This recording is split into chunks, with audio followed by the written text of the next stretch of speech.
I knew in my heart, I knew in my mind, in the whole night, this isn't a man. And then this thing walks across the road, takes a turn towards us, and then leaps over a guardrail. Went to look forward, and there was a big black thing, is all I can call it.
Welcome to Squatch-D TV, exploring the Bigfoot mystery each week with your hosts, veteran researcher, author, and TV personality, the Squatch Detective, Steve Kulls, and from the Bigfoot Research Project of Kentucky, Chris Bennett.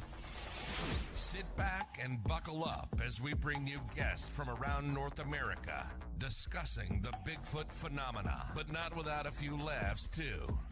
Here are your hosts, Steve and Chris.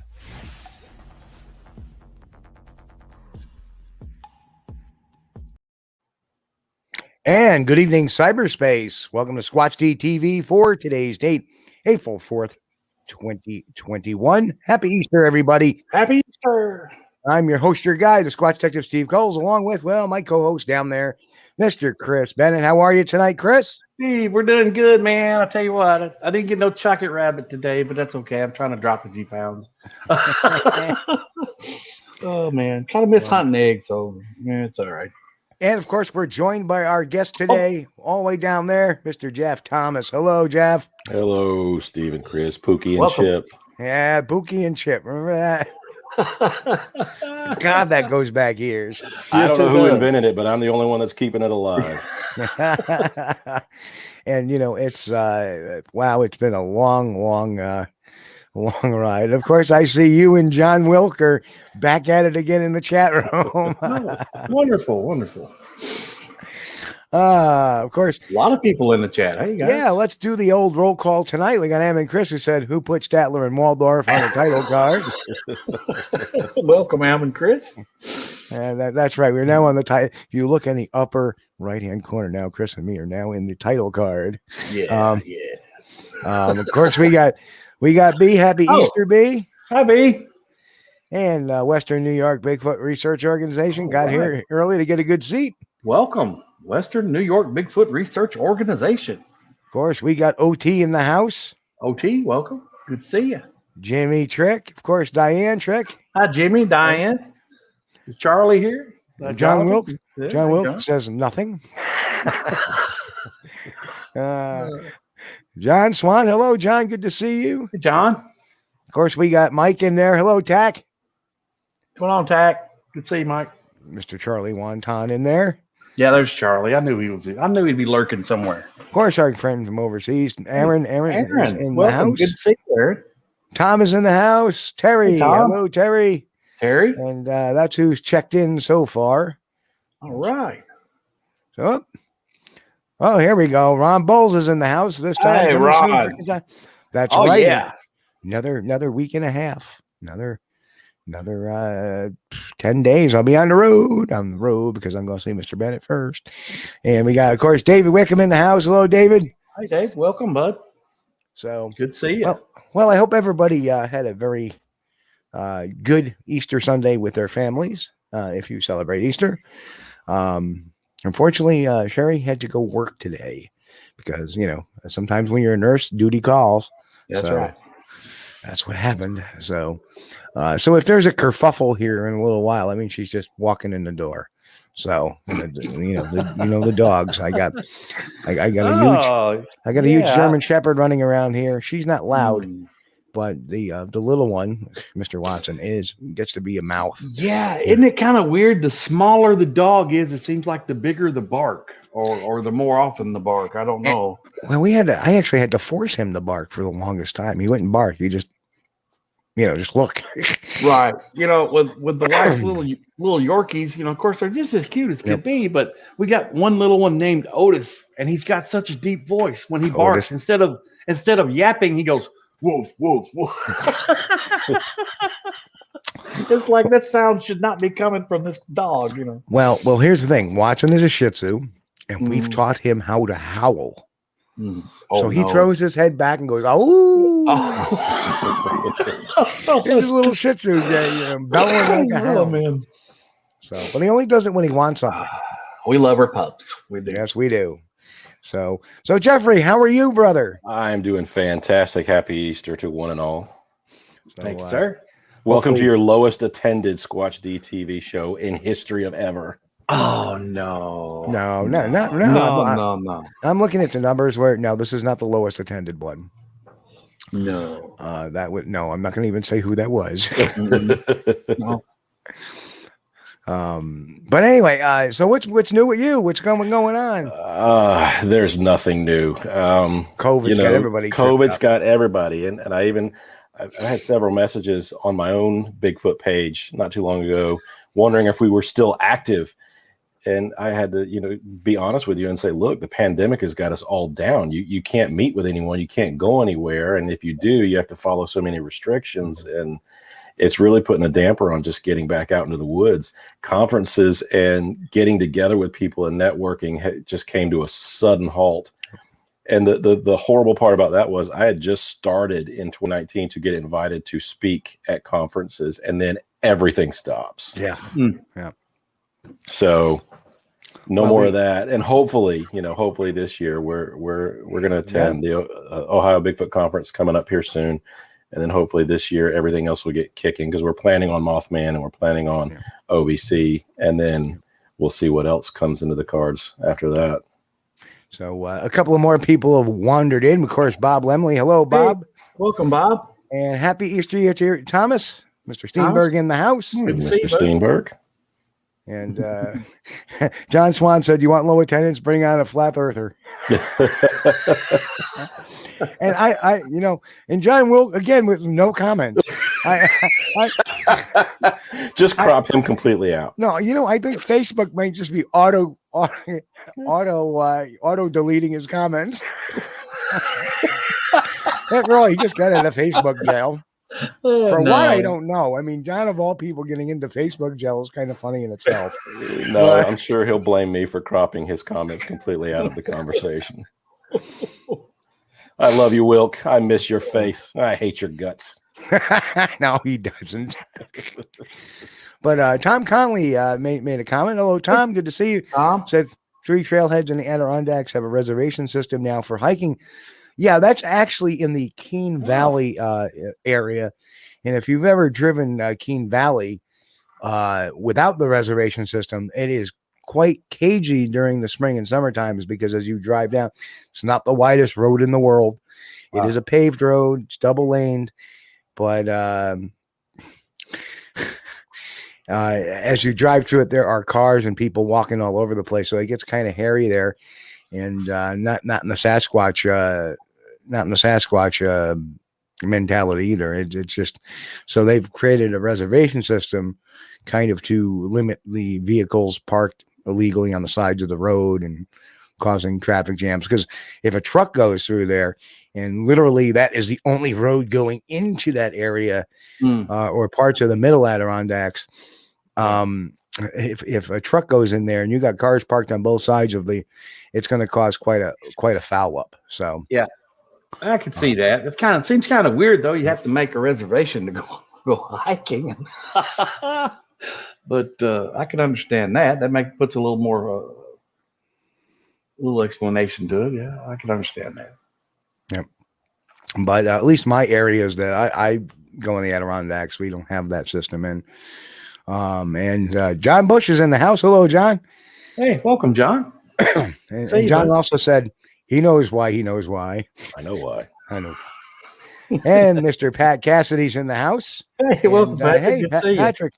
Well, thank you. We're glad you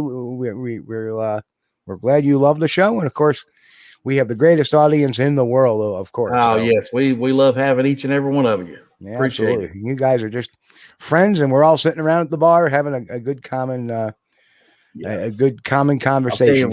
I can never brag on our listeners enough, because these guys come up with the greatest questions, and man, just topics, boom, boom, boom. Guys, there are shows out there that have listeners that are like blah, and our listeners are like bang, super on topic, man. I love you guys. Yeah, and like I said, I love this over the Blog Talk thing, because Blog Talk, you used to have to register for to get into the chat, and that was a pain to a lot of people. Oh, there's another account I got to join. And then the other way is just calling in, and some people just don't like to call into shows. And then then we would get the crackpots that would call in every once in a while. That was always interesting. Mm-hmm. Or you get the show hijacked, or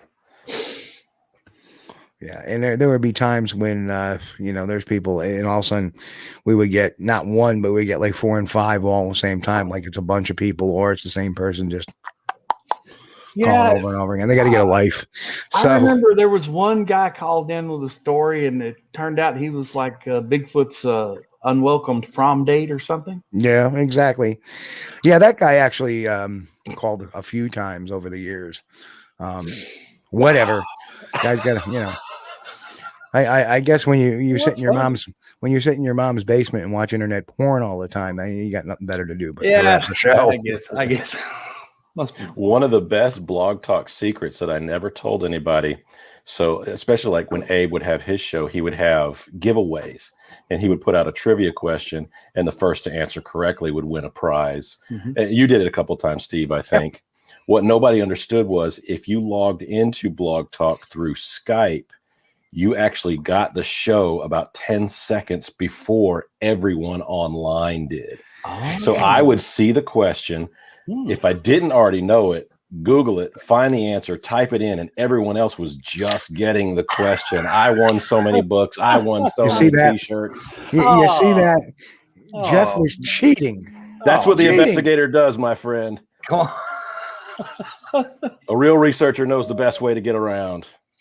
Oh, well. All those T-shirts. I stole Bill Green's book, too. So Bill Green. Poor Bill Green.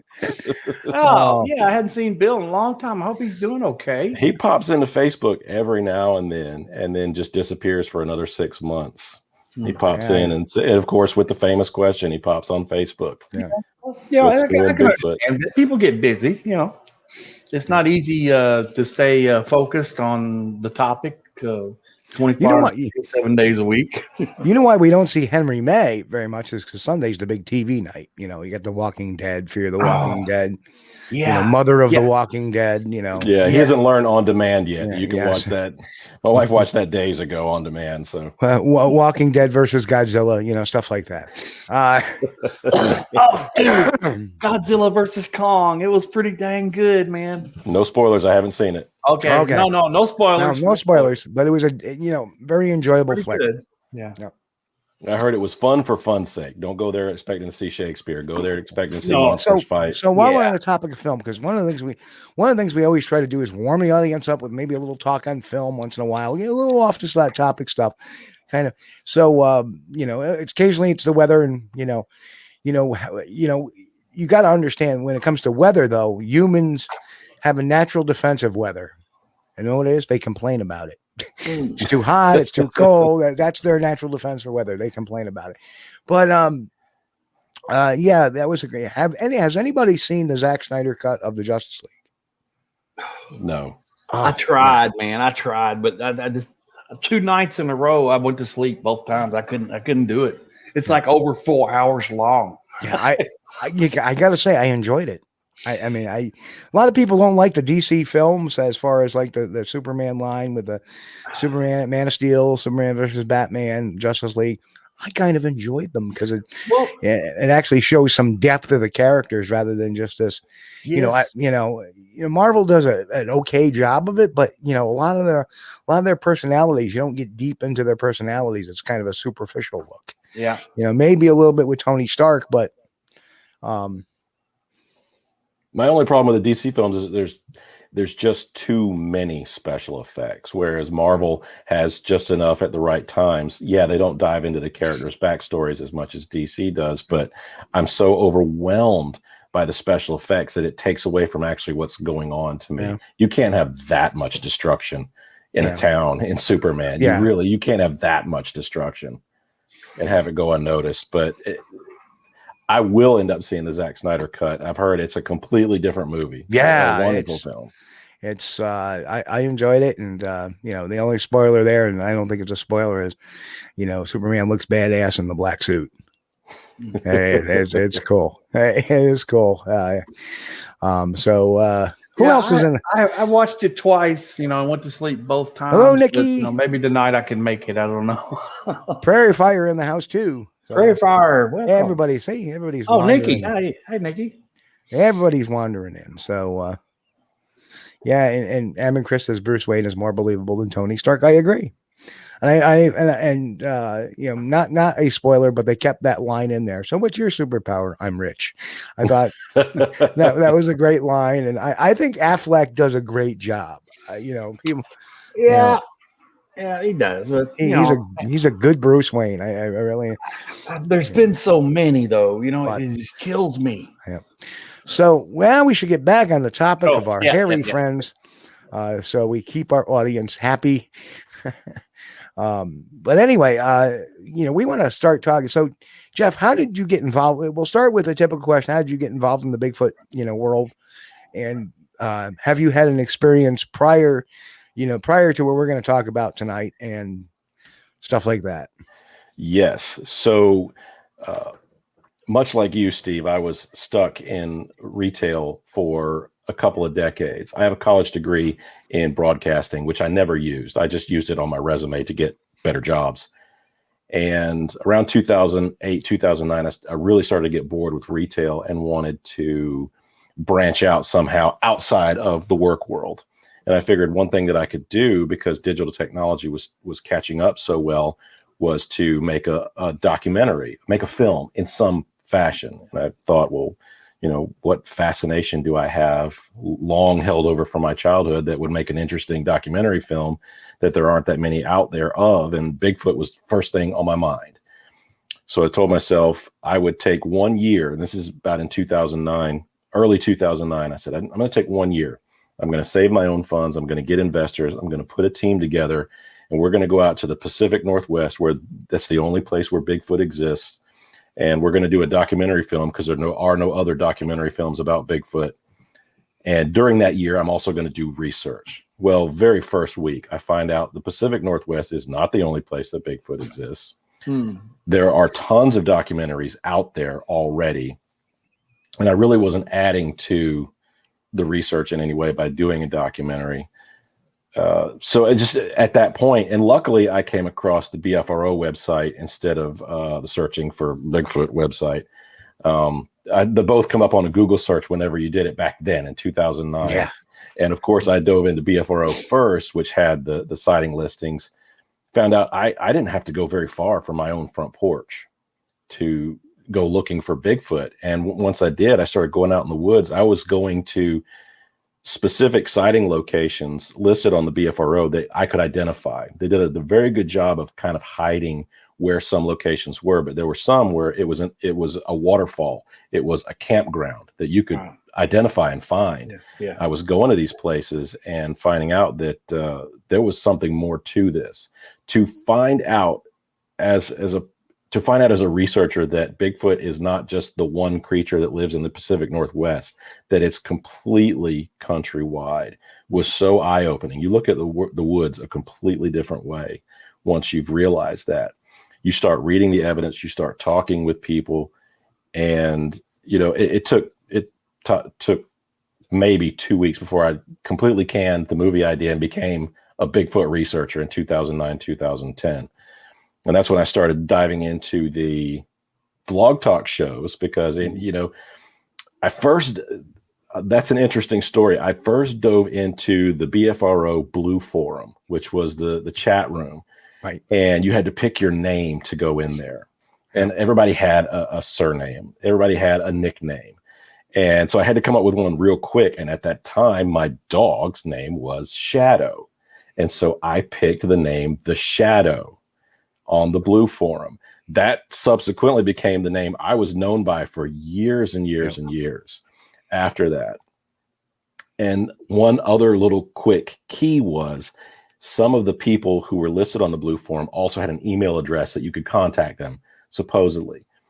Back at that time, you could enter that email address into Facebook and it popped up their Facebook profile. So I started friend requesting. And then you see mutual friends. And when you see those mutual friends that they're Bigfoot people, they're a Bigfoot person, and you friend request again. And that's kind of how the network started. Yeah. You see the promos for Blog Talk Radio. The very first shows I listened to were Chuck Prawl and Stacy Hostetler's show on Sunday nights, which was followed by your show on Sunday nights, Abe Del Rio's show, and got myself into the chats and, popped a few jokes in, made a few people laugh, made a few hosts laugh, and it literally took off from there. And Abe is in the house. King Phil E. Buster is in the house. That's bringing back some old memories to filibustering with Henry May. Phil E. Buster. So keep on going. It literally it grew from there. I think my sighting happened. I did have a Bigfoot sighting. What happened here locally, we have a free rag. It's called the Metro Spirit. A lot of folks have it. It's just your free local paper. Mm-hmm. And my wife sent me a text one day and said, "Have you seen the Met Spirit today?" And I said, "No." And you could go online at that time, and went online, and the front page was Bigfoot in the CSRA. Yeah, well, you just here's the interesting. Yeah, have you seen the Met today? No. It's in the bottom of the bird cage if you want. Yes, I've got it cleaning up dog poop in the backyard. No, really, but the front page was Bigfoot in the CSRA with this giant footprint. And the guy that the article was written about, he had a email address at the end of the article. Of course, I emailed him immediately. Yeah. And we started talking about a location here locally that I knew of. I knew where this was. He said, "Yeah, there's been lots of activity going on at this site. If you want to just head over there, you can do a few wood knocks. I'm telling you, the Bigfoots are there." And so I got off the phone with him, and this was in probably May. So it was after daylight savings. The sun was still out. I looked at my wife and said, "Get in the truck. We're going for a hike." It's literally really close by. Mm-hmm. So we drive out to this location. I know where it's at. We walk up, and it's on the Savannah River. So where I'm at is in Augusta, Georgia, for those that don't know. And I'm on the Savannah River. And a little north of us is very woodsy. South Carolina side, Georgia side, very woodsy, very thick. And I knew there was a hiking trail there. And so I had a wooden bat with me, and I'm walking around, and there was this huge felled pine. It was kind of fresh, but it was dry enough to be hollow, but without being rotten. And I pull out my wood bat, and I do like 2 really good knocks on this pine. And my wife's just looking at me, look at my husband doing his little wood knocks with his Bigfoot thing. 10 seconds later, there's a reply from an island on the river. So I'm basically on a little riverside of the Savannah River, and there's a 3-mile island, and there's a reply, a distinct reply, not an echo. And I turn around, and my wife's eyes are just as big as they can be. Yeah. And she had nothing more to do with it after that, but I was hooked immediately after that. She had enough. She had enough. And because I had gotten together with this guy, at that time I was unemployed. So basically I was a full-time squatcher. So anytime he was going somewhere, I just jumped in his passenger truck and we went out. We were called the hardest working Bigfooters because I was not only out during the week, I was out every weekend with this guy for 2 years straight until 2012 when I had my sighting. It was February 18th of 2012, prior to the taping of the TV show we're going to talk about. And the whole episode is just, I mean, I could go into detail, I think I could, but it kind of leaves that if I ever speak at a conference again. That's kind of what I talk about. So there was another witness behind me who was my cousin standing right behind my shoulder, saw the exact same thing that I saw, and two other people who smelled the exact same thing we saw.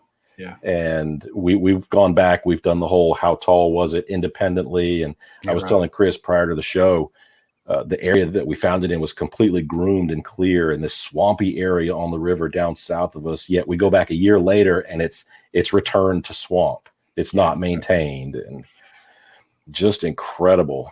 And so, continue on with the blog talks. I picked in 2012, I said, I'm going to start going to conferences, or I'm going to start, I think it was 2011. I said, I'm going to start going 2011. I'm going to start going to conferences. Oh.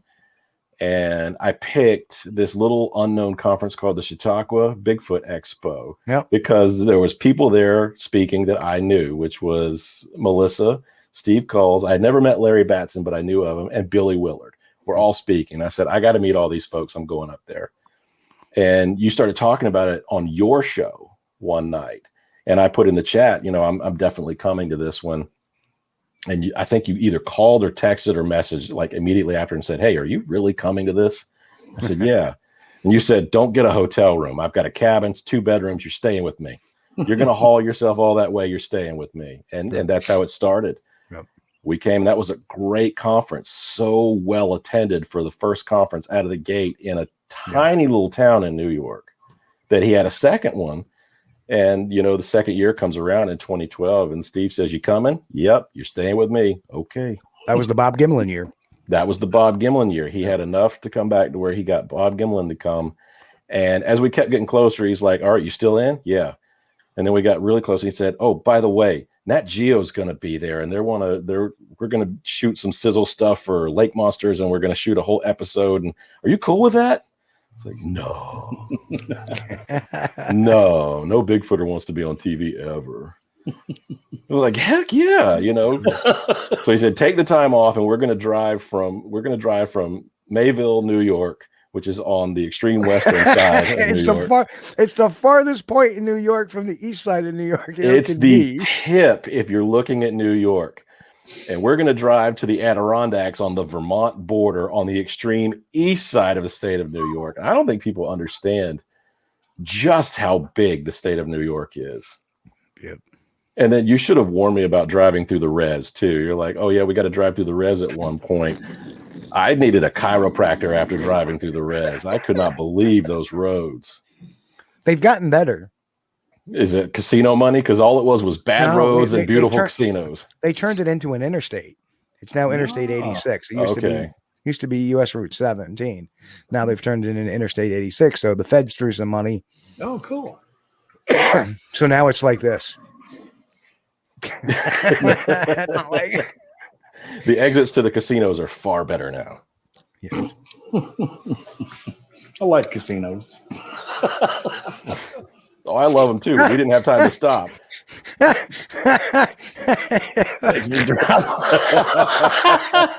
He makes me drive that all the time. Mike. Oh, man. Sorry, Mike. That was the longest day trip ever. But the coolest thing is you've got to see how vast New York is. No, and I had no idea because I've driven up and down Georgia. You can drive across the state of Georgia. You can drive across the state of Alabama, 2-3 hours if you don't get caught in Atlanta traffic or Birmingham traffic. Going up and down the state from top to bottom might be about 5-6 hours. But New York State in itself, from the Great Lakes to the Vermont border, especially where we were headed because it was not a straight route, that was an all-day trip. We were exhausted, and we had showed up and still had to do TV that night. Because we showed up and they filmed all the camp setups and everything. I think they did some stuff. It's been so long ago, Steve. That was 2012. You realize how long ago that was? Yeah. Yep. Yeah. It's day or two. Yeah. How much water has been under the bridge since then? Yeah. I think Patrick made Steve has nothing about authentic people on the show. I think he meant to say nothing but authentic people. I hope, at least I hope so. And good evening, Cryptidville. Cryptidville, welcome. Yep, and where should I get my cigarettes on the road? Or in this case, cigarettes. Oh yeah, much cheaper. Yeah. If you can't buy them in Kentucky, find your nearest reservation.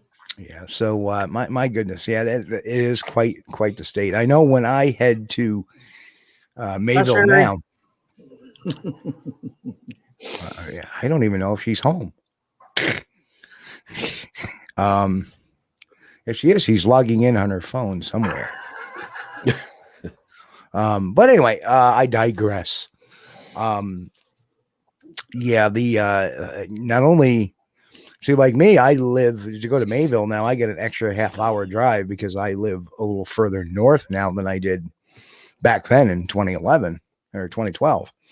So now I have to drive about 25 miles south to catch the 90 spur to go west, or 80, the 88 spur to 81 or 88 to 17, which turns into 86, which gets me out to Mayville. But yeah, it's always been, it's a fun conference. I hope, Peter can get that going again. I don't think there's going to be one this year either. He hasn't called me on it yet. And usually he's prepping for it now. I do know that, you were saying about COVID killing conferences. I'm pretty happy. I got 3 booked already. They're all in the fall, but so yeah, we're fingers crossed we can get back to them. Yeah. Really, fingers crossed. I miss my friends. Yeah, it's been a rough one. And the same thing on the paranormal side, the paranormal side, that they're going through the same things. Now they're starting to go back to conferences and stuff like that. So as more people are getting vaxxed, more people are starting to open things up. And even in New York, we're seeing less and less restrictions. Like now they're having live events again. They're not only are live events, but the restaurants are now at like 75% capacity, and gyms are, some gyms are open 24. They're open back to 24-hour cycles again, some gyms. Mm-hmm. So, and the bars are open now till 11. So, one of the things I'm happy about, because last year and year prior, I'd gotten together with Cliff Barrickman and Bobo. They started their podcast, Bigfoot and Beyond. And I was kind of over their social media and YouTube page, and they made a deal with iHeartMedia. And now that they're doing the podcast on iHeartMedia, we can't put the new podcast on YouTube. And so what we were going to do prior to COVID was I was going to come to any conferences they speak, and we were going to shoot video and just have a YouTube freestanding YouTube page. And we were building a heck of an audience, and then everything stopped. No travel, no conferences, can't go see them, nothing. And the YouTube page just came to a stop. And I'm looking forward to that actually getting back together again to get some more content on their page. Yeah. Well, I'm going to see if I can get my COVID injection here before the Kentucky conference thing here. So hopefully that will happen in the next few days. And David Winter just put a thing in the chat saying on news here, 10 people got COVID yesterday after getting the shots. It's not 100%. It's not 100% effective, but you know what? If 10 people out of right now several million getting millions, I mean the number is infantile, compared to people getting shot. To the number of people that are having resistance to it. So. Anyhow, let's get into that. So let's turn back the dial. It's 2012. It's 2012. It's 2012, and we took the God's longest drive. Oh man, and not only that, but it was raining. It would not stop raining until late at night. It gave us brief, intermittent breaks of rain. And it wasn't like rain, Chris. I'm telling you, it was that annoying mist rain. Yeah. Where it's just enough to keep you wet, but it's not a soaking wet rain. It was just like we were in a cloud layer for the whole week. And it was what, early April, like April 10th-ish? Was it? When was it? It was early spring for you guys up there because there wasn't a lot of leaves on the trees. Good and cool, that nice that misty rain. Been... Perfect pneumonia weather. See, now my brain, there's my brain not working. I always thought that was the fall. No, this was early spring. It was early spring. And the 2012 Chautauqua Lake Bigfoot Expo. Peter should be on this podcast. I don't know why he's not on here giving us info about it. Here's the thing.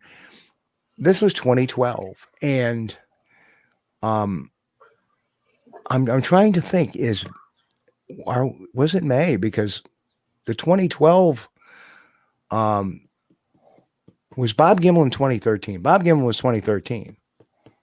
Was it 12 or 13? It's got to be 2012. Got to be 2012, because 2011 is when I had my first sighting up there in October. So that's on video. So this had to be 2012, and that would have been we would have left May 7th. Okay, so it's still technically kind of early spring for you guys up, especially in elevation. Right. So the leaves aren't quite on the trees yet. They're starting to buzz. Cold nights, misty rain. We get up there. The NatGeo crew comes in, and they, trouble's in the house. Mr. Tate Hieronymus is here. Hey, Tate. Oh, no. Cancel everything. I'm gone. And Tom Steenberg, we will get to your question in a bit. So when we first arrived at the campsite, I'm getting out of my Jeep and you guys are already headed up the trail. So to give everybody kind of the picture of what it looks like, there's a Forest Service road, of which is still on my Jeep tires, might I add. They have stained my tires forever, this many years later. What would you say, about 30-yard walk to the actual campsite? Yep. And so we're getting out of our vehicles to go and kind of pick our spots. And immediately right out the gate, there's a wood knock. When we arrive. I'm having a little trouble with the, there we go. There we go. So that's the campsite. So Wayne and Melissa Larson were with us, and that's their tent on the far left of the picture. Steve's tent and his dry tent are right in the middle, and then my tent and my dry tent are on the right side. And then just beyond that, there's a path that goes a little bit down a hill, and then there's the roadway where we all parked. We couldn't drive up to the campsites. This picture was actually from the outhouse. Yes. There was I think I tried to send you a picture of it and I couldn't find it, of the actual outhouse. Now, if you're looking at this, you can see this is where we were parking over here. All right in here. You can see actually the outline of a car. Yeah. Okay. And it's about a 30-yard little trail that goes in here and back out to the car. Now, mind you, to the right of that in October 2011, is where I saw the big guy watching our campfire at the same camp. And the campfire is right about here. And to give a layout of the land, so behind Steve's tent and then behind the Larson's tent, it just kind of softly goes downhill. We're on top of a knoll, basically. Okay. I wouldn't call it a hill, but it's on top of a knoll that continues down. And so it's a great vantage point to hear things coming in. And we could hear cars, even, the occasional car that would come by. You could hear it coming for 5 minutes before it ever got there. Yep. Yeah, it is a very quiet area at night. During the day, you may get some cars going by, people going down to there's actually further down the road is a dirt road, goes about probably another 3-4 miles down the road. and it leads out to the Shelving Rock area, which has a it's a little swimming area and a little day camping area down there where people can barbecue and hang out. But the only camping that's allowed is in the primitive areas, this is one of the campsites. There's 2 other campsites left. There used to be a 4th one up on a hill, and they got rid of that one probably about 7-8 years ago. So, and that's why you look at these strange camping number. They're all different. Now, the other part is you go onto the other side of the road, probably about another 2 miles to the, I want to say, southeast of there. There is another camping area. It's called Dacey Clearing, in the Dacey Clearing camping area. And that's where people can camp out that way too. But it's much more congested. It's, usually. Yep, that kind of makes me wonder about why would they close down camping areas? Well, that one, the one they closed down was in a very bad area. It was on a hill. It wasn't really too much flat terrain there, but for whatever reason, it was there at one time, and maybe they were trying to maximize it. But literally, I've camped there once many, many years ago, and I remember at 4 a.m, I was awoken by hunters walking up into the woods. So I was like, a lot of people. Well, it kind of makes me wonder, because you know how they do in Kentucky when they have a sighting somewhere, they start closing down areas where the sighting was nearby. Well, traditionally, that camp is actually the farthest from some of the sightings. Oh, okay. So it wasn't any of the near camps. This camp, there's another camp that are like right smack, in the middle of a lot of sightings. Yeah. So. And the benefit to the weather we had that week is that only squatchers would be dumb enough to camp in weather this bad for a week straight. So we didn't have a lot of people coming out that way because it was just awful. Yeah, there was nobody because of the rain. It was just this was not a nice sunshiny weekend. Get out and go camping in nature. And I think I correctly predicted it, that the rain would stop on the last day there. And it did. The very last day. But the stark contrast between Mayville and here, because Mayville, we had perfect weather for the conference there. I had sent you a picture of you sitting out in this gorgeous sunny spring day in Mayville, New York, with one of Larry Batson's animals. And here we drive all day to get to this misery on top of this hill to do a NatGeo show. Yeah, it was so what was after getting our tent set up, what was our first order of business, Jeff? You remember that? Are we going to talk about the loppers? We started collecting birch. Oh, yes. So Wayne and I started collecting because I think you had the TV people showed up and they were going to do a few segments with you. Yeah, I had to run down to because I was doing some, not only were they doing Sasquatch Planet, but they were also, for Paranatural, they were also doing a show on lake monsters. So they took me down the 4 mile, 3 mile, drive down the back to the Shelving Rock where you can see Lake George, and we talked about lake monsters. Yeah. So, because the year previous, I had been on the Truth Behind the Loch Ness Monsters. So they wanted, So first night out of the gate, Wayne and I are because you had told us that the Forest Service comes through and any trees that have fallen across the road, they chop them up into firewood sized pieces and just leave them on the side of the road. So you can literally just drive up and down the road and grab you some pieces of this wood. And the beauty, because we don't have white birch down here, the beauty of white birch is it burns wet, dry, rotten. Yeah. Doesn't matter. Stick a match to it and it burns. Yeah. And I don't think we had expected it to be as wet because there was firewood at the gas station. What would you say? It was about a 25-minute drive to the gas station. Yeah. For the nice warm toilet and the firewood. And the coffee. And the good coffee. I don't think we had brought it up. We bought a couple a piece. But looking at the conditions, we're like, we're never going to be able to keep this dry. So Wayne and I went out and collected a lot of birch wood. Yep. Yeah. And there was one piece, and it's literally on the opposite side of the road of where we were parked from our campsite. It was a perfect size piece of birch wood, but it had this really annoying twig attached to it. I mean, it's a good 4 feet. And I pulled on it and stretched it and couldn't get it to come off. And I was like, I can't throw this into the fire because it's going to burn out of the fire. So I said, you know what? I'll grab the loppers later, and if we need it, I'll get this piece of wood. And I threw it down and said a few cuss words about it and everything. And Wayne and I just continued on our way of getting firewood and going back to camp. Lo and behold, We go through our first night of filming, which was fairly uneventful. Well, yeah. Well, the first night they only came and did some very brief interviews. Yeah. Because we said, listen, we're not going to be going out tonight. We're going to be beat from the drive and whatnot. Because I remember having that conversation with them. Yeah, they had to get back to their nice warm hotel. Remember when we first pulled up, there was actually a state forest ranger there? Was that first day or second day? Because he showed up in his Class A. Oh, that was the second day. It was the second day. He showed up when the camera crew was not there in his Class A uniform. Yeah, shoes shine. Now, my son's a state forest ranger. You don't normally wear that. No, you don't. Unless you think you're going to be on TV. Yeah, that's it. But and behind him was an NCON official. And he's like, how many you got staying here? And I was like, well, there's only 5 of us really staying here, actually 4 of us. There was you, me, but I was having the team come in. Yeah, but they weren't staying overnight. They were just staying. So late. he said, permits are free there. The camping permits, if you have more than 10, they're free. So he said, well, just let me write you a permit anyway. So you have it. So he inked out a thing. And then I asked him, I said, you probably think this is all a bunch of bunk. And he actually turned around and said, no, there's places in this forest in the Adirondacks where people haven't touched in 100 years. So anything could be out there. And I was actually kind of shocked about that. Yep.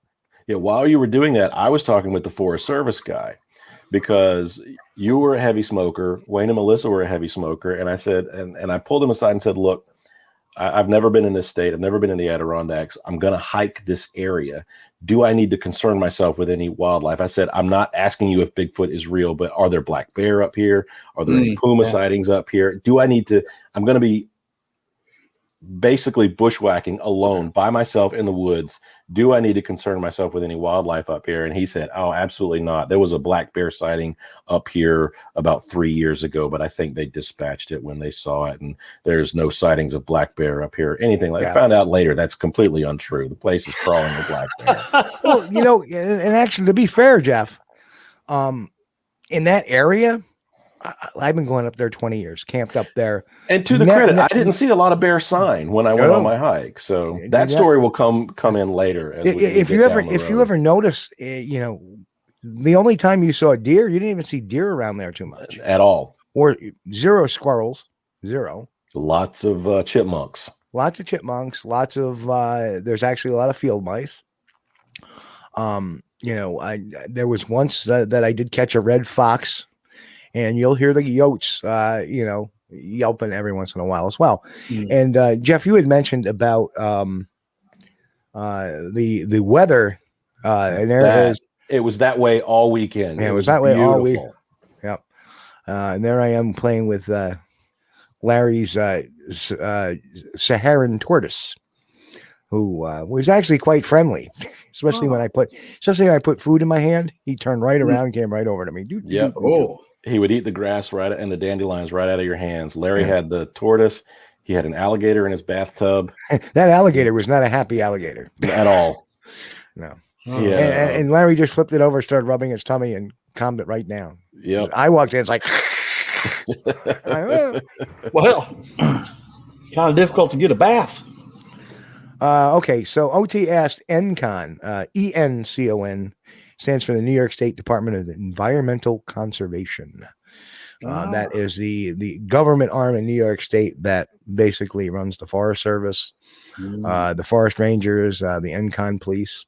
And the Forest Rangers deal with, stuff like trail maintenance and, poaching enforcement, regulation, basically. And they're all, both New York State Forest Rangers and NCON police are police officers. They all are sworn police officers in New York State. They assist the state police when needed, but the Forest Rangers do the rescues, the firefighting as well. They're trained at the NCON guys. The NCON police, they work in enforcement of poaching laws and setting up, decoys, and they actively go on stakeouts and catch poachers and do a lot of the environmental law. Somebody dumps something, they're going to go after them and conduct an investigation, stuff like that. Whereas the Rangers are more on the site, police officer, but they have that additional duty of fire and rescue. So Now, years later, I actually feel very sorry for this forest ranger guy because I know he was up all night shining those shoes, ironing his shirt, because he came dressed to the nines, ready to be on TV, boy. And the TV crew wasn't even going to show up for another 8 hours. Yeah. Oh man. Actually, he was wearing his. He wasn't wearing his Class A uniform, because the Class A uniform has the coat and it has the center strap. They look like state police, And He was wearing the coat. He was wearing the green coat. I thought he wasn't. I thought he was just wearing a shirt and tie. I think he took it off when he ended up, finding out that there was no TV crew. Yeah, true. Be right back. So, Chris has got a. Oh wait, I don't know if maybe Chris got caught short or something. You got to take care of a little bit, no? Oop, I shouldn't have had that extra brownie. Anyway, now, but really cool, cool place to be. So now we get into the evening, and after everybody goes home, and it was pretty much every night was like this. There would be the four of us sitting at the campfire. Mm-hmm. Melissa would go to bed first. Then Jeffrey would go to bed. Yep. And then Wayne and I eventually, maybe a half hour or so after Jeffrey went to bed, we would tootle off. Now, first night though, because Melissa actually. Well, that was quick. Oh yeah, man! I had to change the thermostat setting. It's like really cold in here. Somebody turned the AC on because it was a little warm today, and they're upstairs. I guess they're comfortable, but dude, I'm freezing to death down there. I had to go turn that thing down. Now, first night though, where if you look at the picture and you see that blue tarp in between your tent and Melissa's tent, we were trying to clear that tree branch that was just in the way. It was just so much in the way, and we really should have taken poor Melissa to the hospital. I know she had a concussion. She hung that first night as late as she possibly could. That's right. What a trooper she was. The tree fell on her head.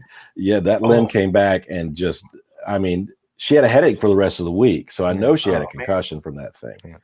It popped her good. But she hung that first night. Now, the nights after that, Melissa would go to bed first, and they'd be like, well, she's going to bed. I'm going to bed too, Not out here to prove anything to anybody. I'm exhausted and wet. I'm going to bed. Yeah, and thank God everything was dry. Everything held up. Everything held up. Yeah, because it was great that we had our dry tents. I kind of wish, Mel and Wayne had their own dry tent, but we brought an extra tent specifically to store stuff to keep it dry. Yep. People don't realize what a convenience that is, especially when you're in rainy conditions. Because, man, when you're in the woods, once you get wet, you can never get dry. Not only that, but this time of year, you get wet and cold. Yeah, and cold. Then you're just miserable. But yes, now I have the tent mahal, so I don't need a dry tent because I can put everything in there. You're like Bruce Harrington. You've got the blow-up couch and the sauna. No, I don't have no, but I have this huge tent now that literally it's a 10-man tent, and it's an easy up tent. So it's it's up in a few minutes, and I've got my pop-up tent on top of my Jeep now, and so when I show up on site, I can be asleep in 10 minutes. OT says sleep is the best thing for concussions. My doctor told me that. He also said I was too healthy and had to start smoking. Yeah, we probably shouldn't have let her go to sleep at all, but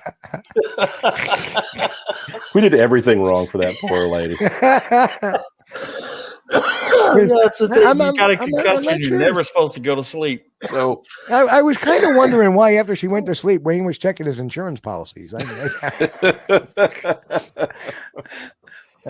think OT's doctor is the beneficiary on his insurance. I saw, you may have forgotten about it, but I actually saw Wayne and Melissa at Hocking Hills, not last year, but the year prior. And because Melissa was speaking and doing a cast demo, and she has never let me live those loppers down. So, yeah. There's the guy that dropped the tree on my head.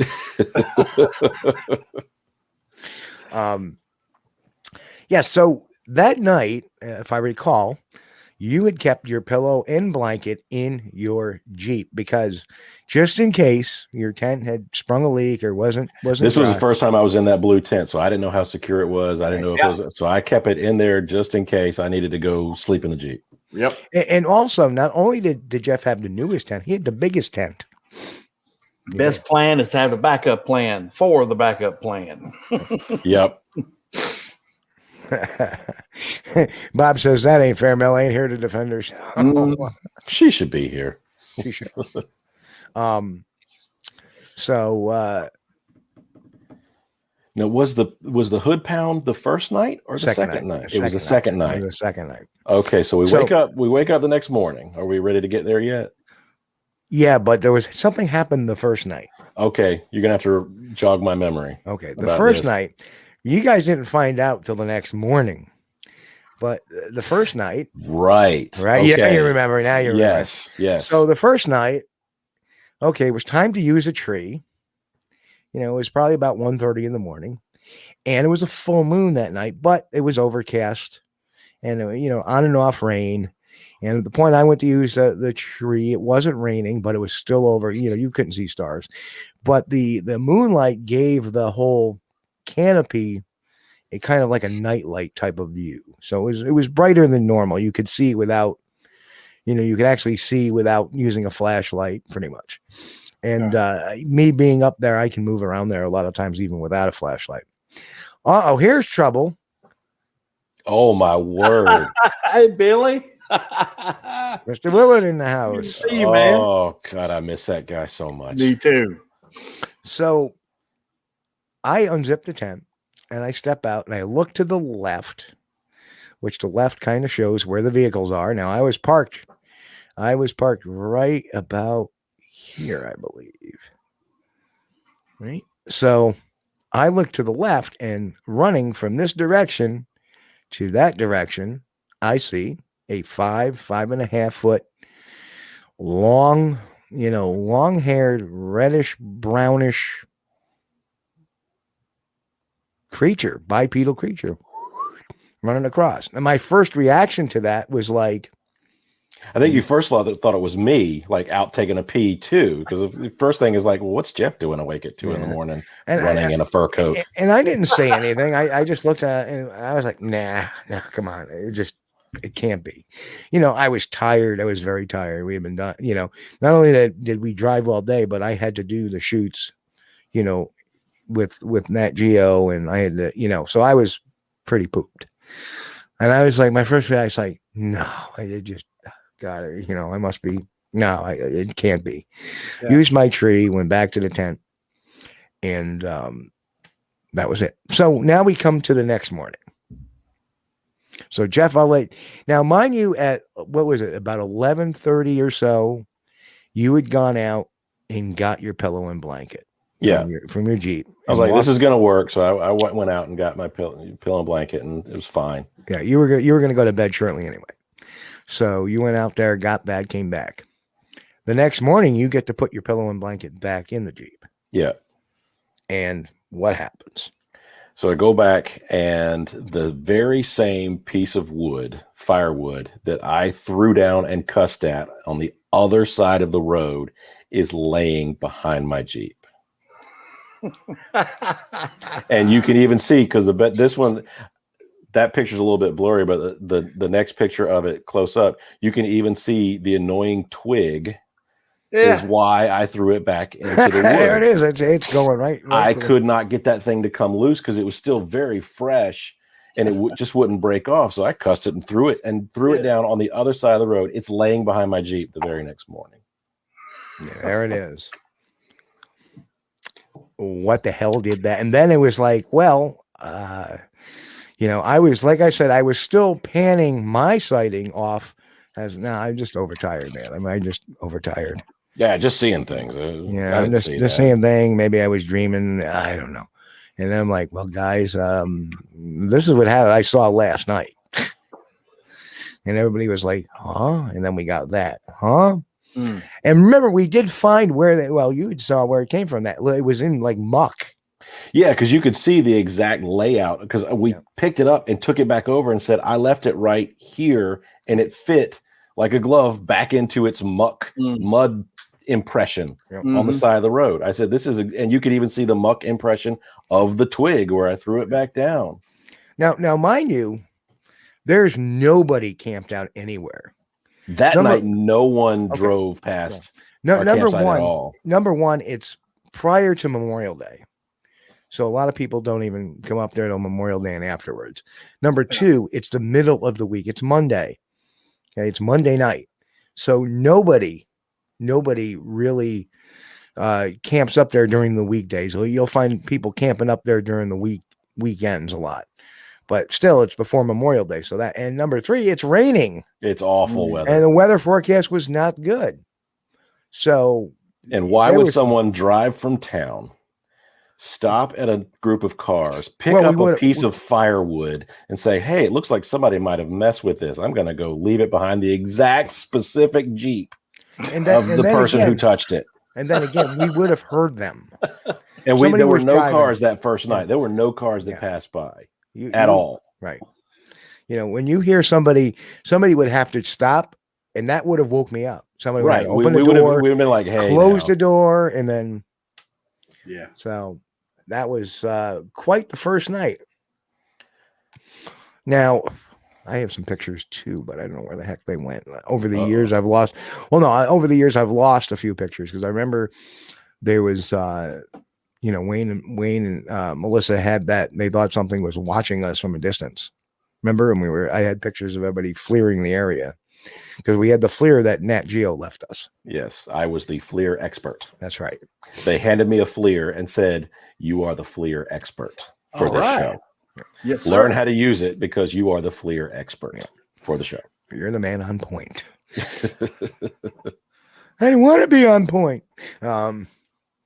So I'm not sure if this is the first or second day, but here we all are congregating by this is another view. This is actually the view of my tent, my dry tent on the right. And there is so actually where I had my sighting was actually the opposite view of what we're looking at. So, this is what the little Sasquatch would have seen at a little bit more of a different distance as it was, traversing. And like I say, you can hear everything. There's, very light foliage. So it's, between the area and the cars, you could still see the cars from the road. It's not really heavy foliage yet. But as you go deeper into the forest, it gets thicker, obviously. Did you guys leave any hot dogs or marshmallows on the fire or anything? Was there any food around that he could because I see a bunch of coolers over there. I stored the coolers we had out in case we need, but I would take my coolers because one's a dry and one's a wet cooler and put them into my dry tent. So if anything tried to get to it, you would either hear the tent moving or you'd hear the zipper going. So I always stored them away at night because just in case. I mean, we have bear down here, everywhere. So I'm used to bear sign and I'm used to putting your food in a locked vehicle. Right. Yeah, I wouldn't want to put my food next to me while I slept. Okay, so Bob Lemley says, "Pardon the pun, but I don't mean to be a stick in the mud. But with all the rain, there's no footprints." Dum. Well, here's the thing. That ground you're seeing here is really hard. I just consider I'm in either Five Fingers or Boots unloading the back of my Jeep with tent gear, whatever have you, and you can't see my footprints. Well, here's the other thing too. Here's your Jeep. Do you see? I don't see any tire tracks. Do you see any tire tracks there? I'm telling you, this was pure concrete ground up there. Yeah. That is New York State. The reason why you're not seeing any footprints is you don't see any tire tracks there, do you? It's not mud. Is that compacted gravel with leaves on top? Some of it's compacted gravel, but the whole ground is like that. I'll scrape some of it off the tires currently on my Jeep right now and have it analyzed by NASA because that stuff never goes away. Right. Yeah. It's tracks are a rarity in New York. They're really tough to come by. That's why you don't see a hell of a lot of them. I have one of them, as you will see. there's no tracks over there. Maybe some indentations in the leaves, perhaps, but nothing that would scream track. Right. So, and again, you don't see a human print around either. Jeff was behind his Jeep. You don't see any footprints by him. You don't see any evidence of humans being there, and you don't see tire tracks, including the far tire. You would clearly see a track there, but it's just not that type of ground. It didn't rain hard enough to wash away anything. Yeah. It was just that mist. And Mike, who's been there, the substrate is hard. It's really hard. Definitely. So Wayne, there was a track found though, Bob, not to be a stick in the mud. But that wasn't found until Wednesday. So we will let's go to so we shoot with NatGeo that day. I'm going to go back to our camp slide here. So we end up shooting with NatGeo that day. That night. The team came out Tuesday evening, and the team came out Tuesday and Wednesday, and we shot video with the team. We did some and I don't recall what because I've done these missions so often. In Western New York, said, tracks are like finding that one cold nugget in the stream. Well, it's difficult to locate tracks in Kentucky too, because I was looking for a smaller individual tracks, and I had found one good one, and the best I could find when I took the picture, I was like, "Oh, I've got it." The track had deer tracks all around it. Yep. There was deer poop on that one edge of the photo, and I'm not mistaken, there was rabbit poop on the other edge of the photo. But that was the best photo I could get of it. And then when you look at the photo, you're like, okay, well, I see the deer tracks and I see the poop. Okay, where is it at? It didn't. You couldn't really hardly even see it in the photo. But yeah. No, it would have taken an experienced tracker to follow anything in this substrate up there. It was so hard. Yeah. Depending on where you are, especially in the open areas. If it walked out in the open area, you'd be like, where to go? You do, because there's nothing. Maybe you may find some disturbance in the leaf litter. Even this picture right here, it's moist. I mean, because it's raining and it's not wet, it's moist. We should have been leaving boot prints and footprints everywhere, and you can even look at it and see nothing. You don't even see leaves disturbed. Yeah. Well, if you look really closely, those are rocks. Those are all rocks, flat slate type rocks that are just embedded everywhere into the ground. So it's a very rocky area, a lot of slate. So that night we shoot, we go out, we play, we come back in. The NatGeo team leaves. They left probably around midnight. No, it was later than that. I remember calling it at like 3:15 a.m. Gotcha. Okay. I had enough. I said, look, I'm going to be the first to wimp out. I've got to get some sleep. It was 3:15. So we're all sitting around the campfire again. Of course, Melissa's in the tent. Jeff decides to go in the tent. Wayne and I are sitting up there shooting the breeze, because Wayne and I are like, we're insomniacs when it comes to this stuff. All right. So we end up, all right, let's go. We all bed in, and we say our good night, John boys. Yeah, we did. That's right. We literally say good night, John boy. Good night, John boy. Good night, John boy. We did. We were good night, Wayne. Good night, Steve. Good night, Jeff. Yep. Good night, Melissa. Good night, guys. Shut up, everybody. Go to sleep. So anyway, that night, and let's roll. So that night, we're in the sack maybe half hour, if that. Hardly. Yeah. We literally had just bedded down enough to where I think I was starting to doze out. Now, mind you, it had been quiet for about an hour or so. On site. Wasn't raining. Actually, I think it was raining. Well, it may have been wind with the sound you get, I think, is basically some wind, and what you're hearing is the rain coming off the leaves of the trees. So And we also had the fire going because we always wanted to have hot coals in the morning. So we threw wet birch on it at night to make sure we had hot coals in the morning. Now, it was kind of funny because we had gotten in that conversation, well, it left us a log. Maybe we should leave something out there for it. Remember we had that conversation? Maybe we should. I do not remember that conversation. That's how long ago it's been. Yeah, I don't know if it would. Maybe you were not part of that, but I think Wade and I were talking about it. Maybe we should leave something out there. But we got so busy that night, we were like, all right, let's just go to bed. Number one, what am I going to leave out there? Right. I don't think a couple of bucks. Thanks for the firewood. Yeah. Make it rain. What am I going to leave? A can of Spam out there, a can of Vienna sausage. I'll get winged at the 10. Yeah. What the hell? I don't want this crap. That Anyway. would go back to the gifting thing too, and I'm not sure how to feel about that. I don't think they're as trusting as a lot of people make them out. No, it all depends on your gifting. Obviously, if you leave some food, okay, you're good. It left a log, that much we know. But it didn't leave us like a stack of stones or a crystal or a crayon drawing. Yeah. The crayon drawings were left at the same place as the MK Davis fence climber video, by the way. Just to show you how where that real was that coming one is. from. Yeah. So the crayon drawings. Drawing a Bigfoot drawing. Oh, me Bigfoot, you little puny human. Anyway, I digress.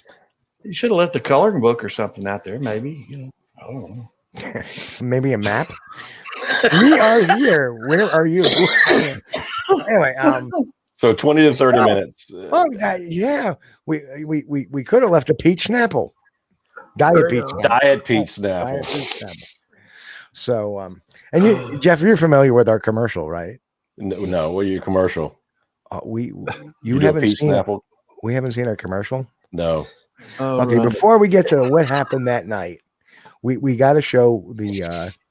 Hang on a second. We're gonna run our diet because Jeff hasn't seen it, and this would be very pertinent to Jeff. So I'm gonna pull this up here. It'll take me 1 second. Oh, there it is. So here it is, our Diet Snapple commercial. Are you Bigfooters thirsty out there? Well, I suggest to get a delicious, refreshing Snapple. Yes, even the most famous Bigfoot rush to the store to get themselves their favorite beverage, a delicious peach Snapple. No need to be cranky when you can just ask your loved one right for a delicious beverage. You got it? Joan, get me a Snapple. And don't be in such a hurry. There's plenty at the store.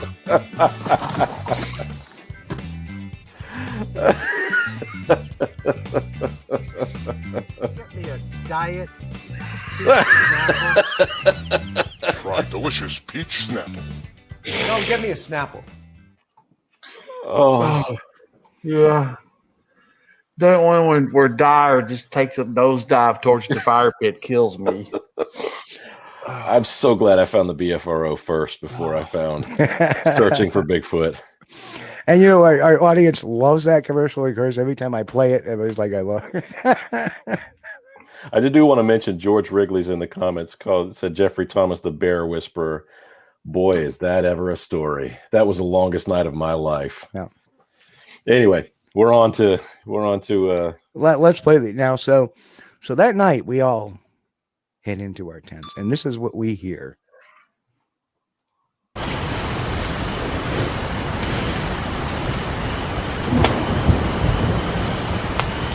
What the hell was that? Wow.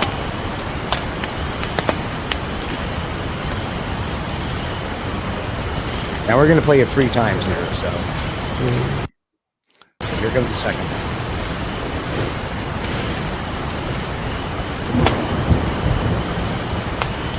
What the hell was that? Wow.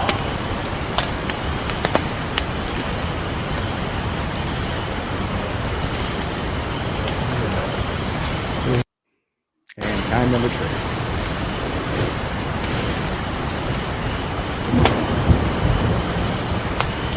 What the hell was that?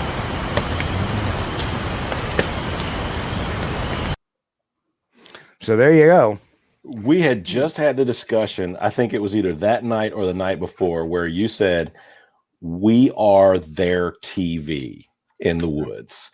That, you know, us drunk people come out there camping and tripping over the campfire and making idiots of ourselves.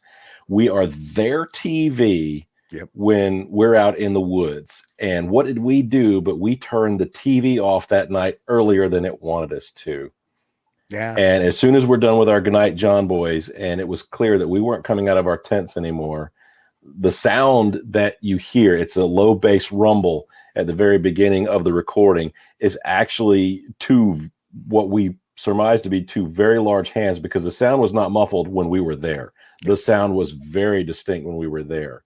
The recording is from Wayne's recorder that was set up to capture the woods behind his tent. That's why Wayne's wow is so much louder than Steve's what the hell was that? Yeah.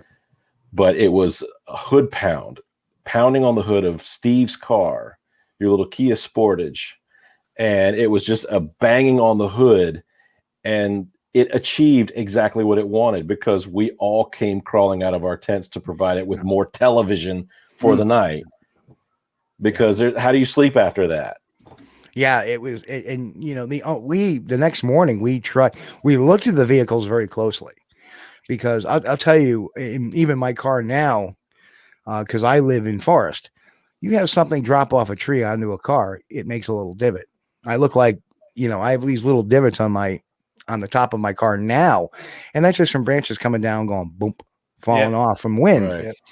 I've had a divot put in that it was actually a Kia Soul. And I've had divots put in that Kia Soul on the roof because of little mini acorns flying off, and they'll hit that, or a pine cone, and they'll leave a little divot in the car. The noise of that thing, and like I said, we tried to like, if you knocked with a fist, if you knocked like that, it didn't sound like it. But if you did an open hand slap, which wouldn't leave damaged, boom. That's the sound you would get. So it's like something went up to either the roof of the car or to the hood of the car and just went, you know, and bang. And I remember how clear that was, sounding that was. And what you hear is some wind, and you hear every once in a while, you actually hear the crackling of the fire. Yeah. In that audio. That's what you hear. You don't hear rain. You're right. It wasn't raining that night, but you hear the crackling of the fire.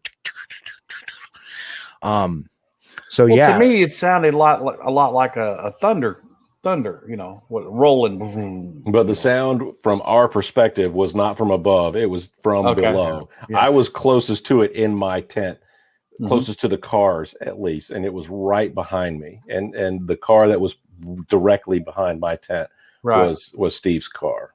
Somebody making racket. Yeah, somebody making racket on the car, and we all woke up. Right. So here you have this, and you know, it definitely was not thunder. The sound, you know, we didn't have any thunder that week. You would have had a lightning flash. No, there was no lightning or thunder to go with this miserable week-long rain. Yeah, it was just that constantly cool, drizzly, misty bullshit that you like. Yep, you can tell I planned this expedition. You know, and I mean, definitely was, you know, and of course, down by the cars, there's nothing to be seen that night. Yeah, no. So during the day, okay, David wants us to play it again. I'll play it one more time. Listen at the very beginning through the fire. You can, with headphones, it's a lot easier. Yeah.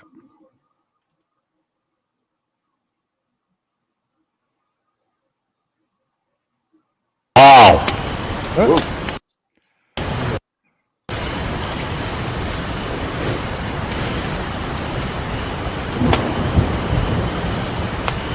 What the hell was that? Wow. And mind you, I wasn't asleep at that point. I was awake. I was just laying on my couch. I was full of sleep, and it woke me up.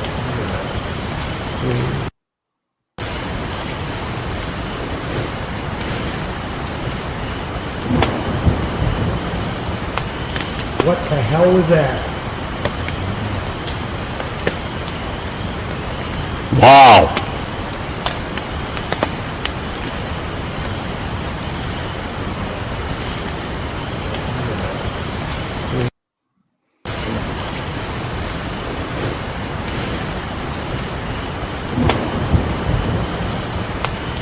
What the hell was that? Wow.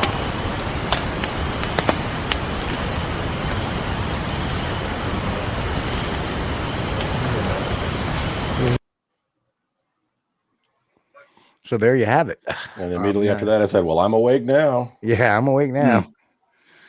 It was like, what the hell is that? Wow, I'm awake now. And the, because Wayne and I were still awake. Like I said, we had just gone to, and I don't know if there was 3 loud thumps. I only recall hearing the one. It was multiple because it was 3 loud thumps. Yeah, it was almost like something went as if it was drumming. Yeah, right. Yeah. So yeah, and you would think that something would definitely have left. It wasn't a tree falling. There were no tree branches around. We looked. You can hear it. It's a very hollow sounding sound. It wasn't a tree knock, but it was, the only thing we could really make sense of it was, now, if you heard it with your naked ear, I didn't hear the lower ones, maybe because of the wind, maybe because of the fire crackling, maybe because, I don't know, maybe because of gas, I don't know. But I did hear that last boom. Or actually, it sounded like ba-boom to me. Like, what the hell was that? So, it was, yeah, very, very fascinating stuff. So, trying to get my next file up. So, during the day, this is prior to you going for your walkabout, Melissa and Wayne find a track in the area of where I had seen the little one, and that's one's coming up there right now, and I'm gonna have to raise that up. Sorry about the resolution. This was actually saved off another, and there is it turned out to be like a 9-inch track, I believe.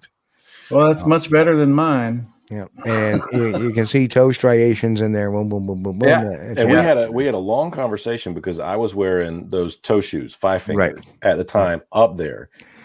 But where this track was laid and where it was going was not in a direction that I would have walked. Right. Plus, I don't have a 9-inch foot. I've got a 13-inch foot. I've got a huge foot. And this was going across the trail that we would have gone up to the campsite. It was going across. Well, the other thing I may point out too is that it's not the structure of this is not built like a foot. No. It's very wide. It measured like 4 inches wide, and your foot is not 4 inches.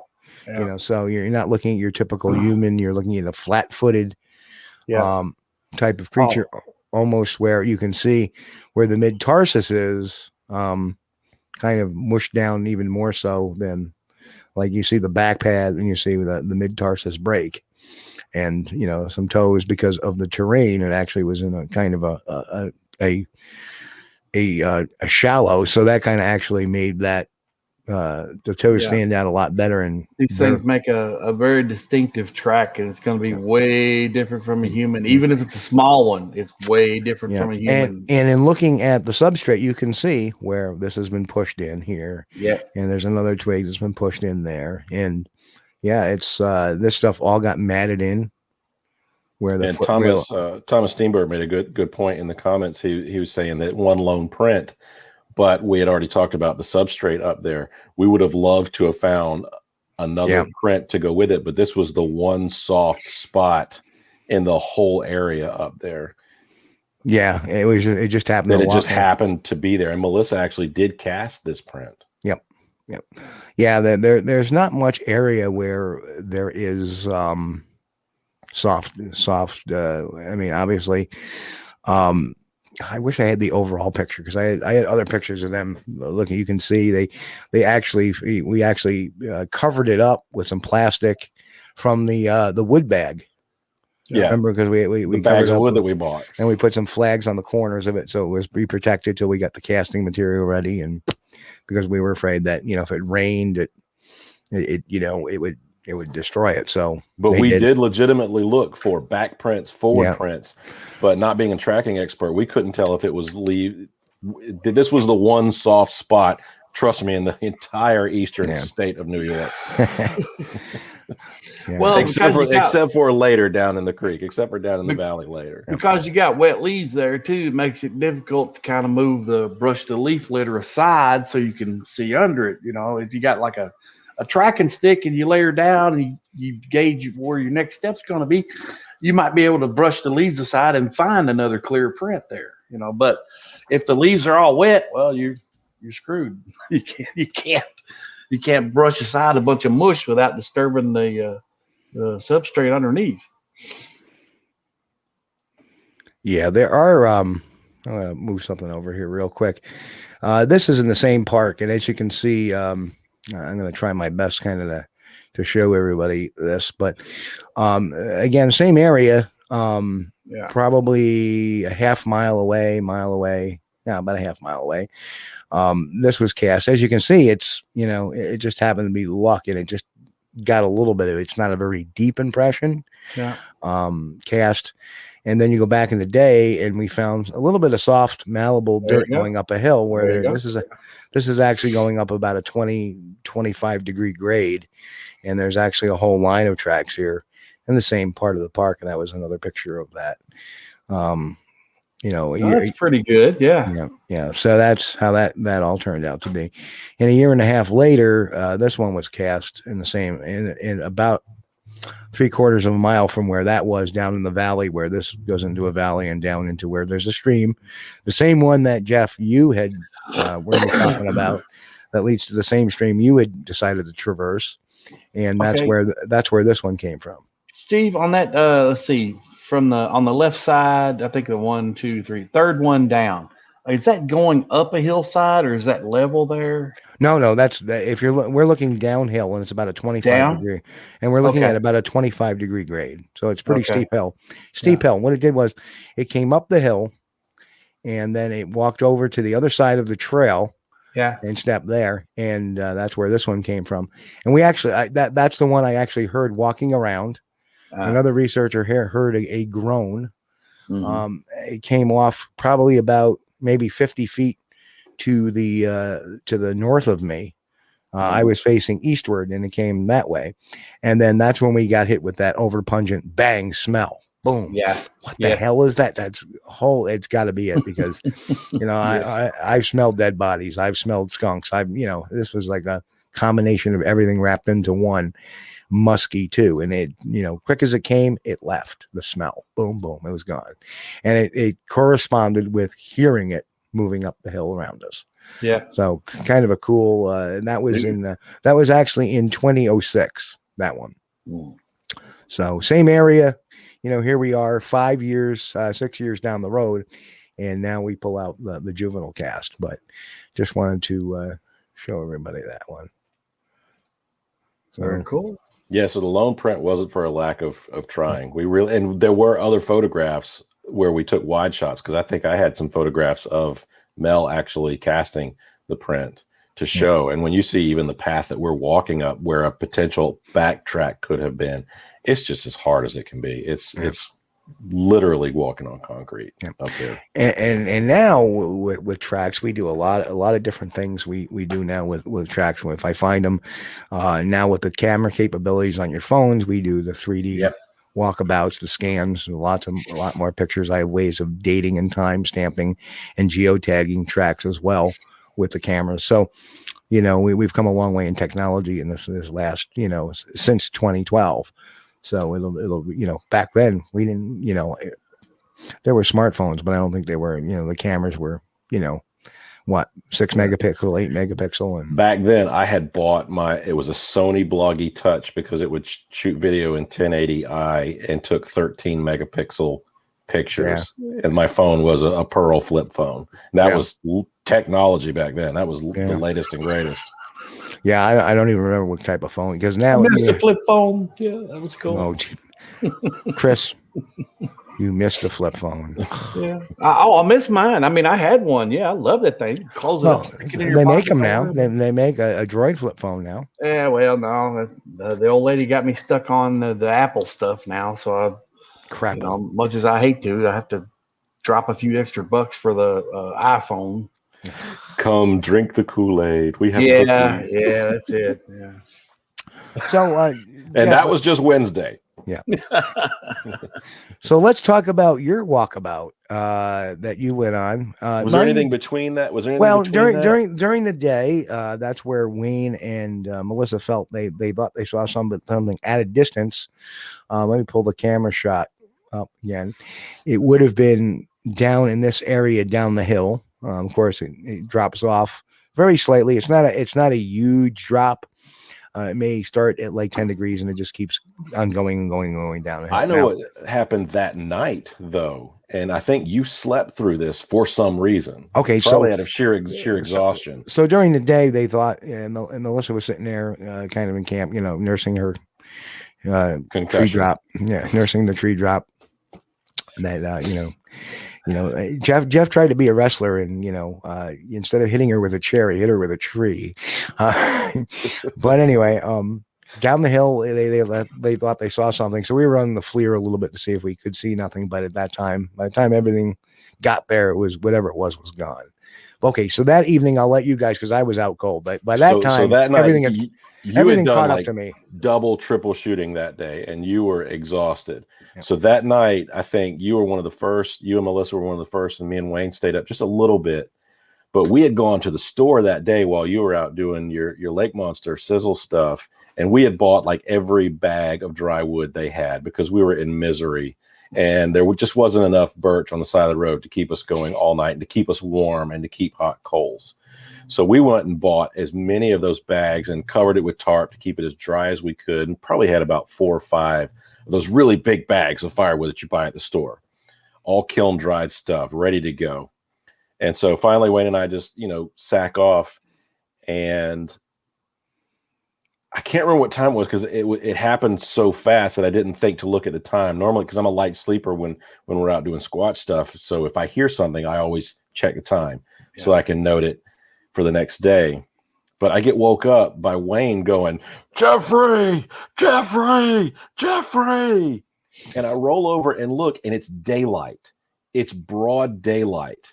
My tent is completely enveloped in this beautiful warm glow. Turns out it's probably 3 or 4 in the morning. Wayne had put every log on the fire. He had built a 20-foot tall bonfire.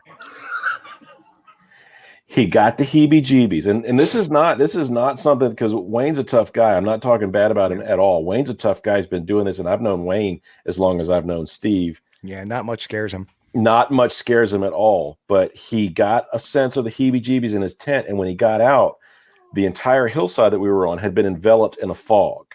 So everywhere that you don't see the campsite was surrounded by this deep fog. Yeah, and he freaked out and thought, if I get the fire going, this will all go away. And finally, he just couldn't take it. And he called out my name, and I woke up and I got out there with him. And, first thing I'm thinking of is we have nothing to cook on in the morning. All our firewood is now completely burning, but it was so bright. And he was legitimately freaked out in the middle of the night. He could not sit still.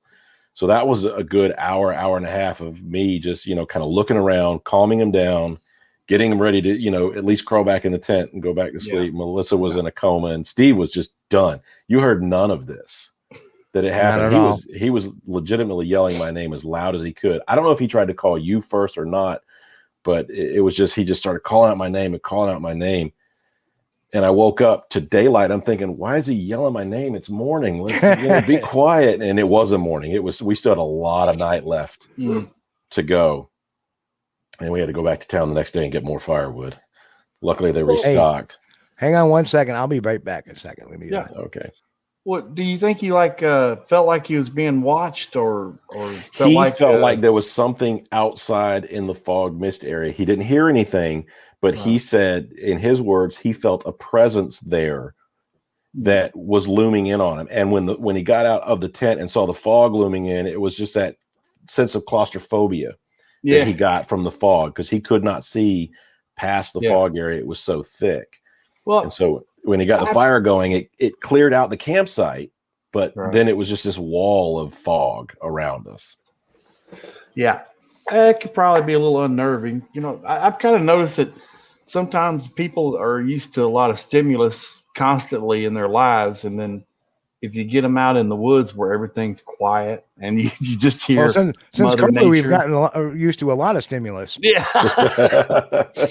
But you know, there's some people they get a little unnerved because of the lack of stimulus. And that was what was so weird about it, is that Wayne's not a stranger to the woods. For him to unbuckle like that was there was literally something going on there, but I couldn't figure out what it was. We never saw or heard anything. Yeah, he had that sense of something's not right. Mm-hmm. And that was Wednesday night. So I think Thursday was actually fairly uneventful. We did campfire chicken on Thursday. It makes more sense too, because if you had a heavy fog, they could be coming in really close, a lot closer than you think they would be. You couldn't hear anything. I mean, it was, except for the crackling of the fire, it was dead still. Yeah, the air was dead still. There was no wind, and it's, you know, of course, it's one of those brief times when it wasn't raining, so there was no sound. You could hear the chirping of the chipmunks every now and then, because this place was crawling with chipmunks. Right. Yep. So, when did you do your walkabout? Was that Thursday? It was Friday. It was Friday. It was the last day because the sun finally came out. That's right. Yep. It finally stopped raining. The sun came out, and I said, "Look, you guys, The Last of the Mohicans." Nathaniel Hawthorne wrote The Last of the Mohicans about this area that we're in, the Lake George area of the Adirondacks. Mm-hmm. Hawkeye, Natty Bumppo, this took place in the book here. I have to put my eyes on Lake George. I have to go for a hike. The sun is out. I have to enjoy this. And just to our left of the picture that you're seeing now was a creek that you had to cross by that was going downhill. And since I was going alone, I said, well, I'm going to follow this creek.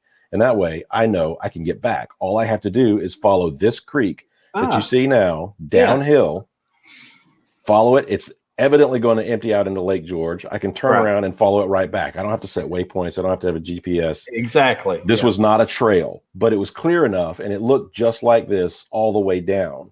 So the hillside you see on the left and the right continued, but it opened up into this valley that I came down into. Yeah. And I talk about this like whenever I speak at conferences and everything, because this was like one of the things that I have not only pictures to prove, but it's one of the stories that's more exciting. It's even more exciting than my sighting story, talking about this. So I'm following the creek, no deer. I don't see any bear sign, which I'm very used to seeing. Logs ripped open looking for grubs. And this is the time of year where Mama Bear would come out with her cubs, and she's looking for something to eat. Right. There's no bear sign. I'm not really seeing anything, but I come down and finally it opens up into this valley. And the trees are pretty thick at the end of the valley. So I've got the hill to my left and the hill kind of behind me. Mm-hmm. And suddenly I come up on this bush thicket, and I didn't get a picture of it, but it's this giant bush. And I'm maybe 35, 40 yards away from this giant bush. I don't notice the bush at first. I'm just walking the creek line. And all of a sudden, out of nowhere, from behind the bush, I get a just this loud huff that I could feel in my toenails. And I come to a dead stop. And this is the part of my speech where I look at the audience and I pick out somebody and I say, have you ever been alone? I mean, really alone. This was a sensation that I had at this point. I'm probably about a mile down the creek where I'm at, a mile away from Steve, Melissa, and Wayne. They are 25 minutes from the next phone signal. I am alone. They have no clue which direction I was going other than this creek. We have no means of communication for me to say, help, help. God help. So if stuff went down, he would have been up Schitt's Creek. Literally. So I'm standing there in the middle of these woods completely alone, and the fight or flight kicks in. I have to decide right then, as soon as this huff is over, am I going to run or am I going to fight? And so Somewhat comically, I start cussing out this bush in the middle of the woods in New York. I did not effing drive 14 hours all the way across this blankety blank country to go running in the woods from No Huffy. You got something to do, you come, and I just start yelling and screaming. Meanwhile, I'm not stepping towards it or back. I'm just standing in place. Yeah. On the hillside to my left, it would be the right in the picture. As I'm yelling, I can hear something running away on top of the hill. And I look up, and it's a very sunny spot.